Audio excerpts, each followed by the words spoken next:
शरद मोहोळ हत्या प्रकरणी पुणे पोलिसांनी मोठी कारवाई केली आहे। मोहोळ हत्या प्रकरणाचा मास्टरमाइंड विठ्ठल शेलार याची त्याच्या राहत्या घराजवळून वरात काढण्यात आली आहे। पुनावेळमधून पोलिसांनी विठ्ठल शेलारची वरात काढली। याशिवाय पोलिसांनी शेलारची बुलेटप्रूफ स्कॉर्पिओ ही जप्त केली आहे।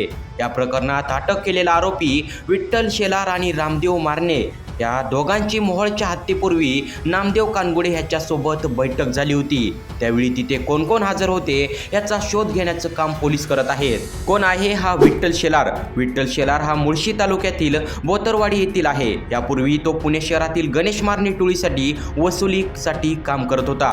मुळशी येथे दोघांचा जाळून खून केल्यानंतर विठ्ठल शेलारच्या दहशतीचा नवीन अध्याय सुरू झाला। पिंटू मारणे याचा खून केल्यानंतर त्याने स्वतःचे नेटवर्क तयार केले। त्याच्यावर 9 गंभीर गुन्हे दाखल असून 2014 मध्ये त्याच्यावर मोक्का अंतर्गत कारवाई करण्यात आली होती। शरद मोहोळ आणि विठ्ठल शेलार यांच्या 2 टोळ्या 6 महिन्यांपूर्वी राधा चौकात आमने सामने आल्या होत्या। त्यावेळी मोहोळ टोळीच्या हल्ल्यात विठ्ठल शेलार थोडक्यात वाचला होता। याच गोष्टीचा बदला घेण्यासाठी शरद मोहोळची हत्या झाल्याचा पुणे पोलिसांचा दावा आहे।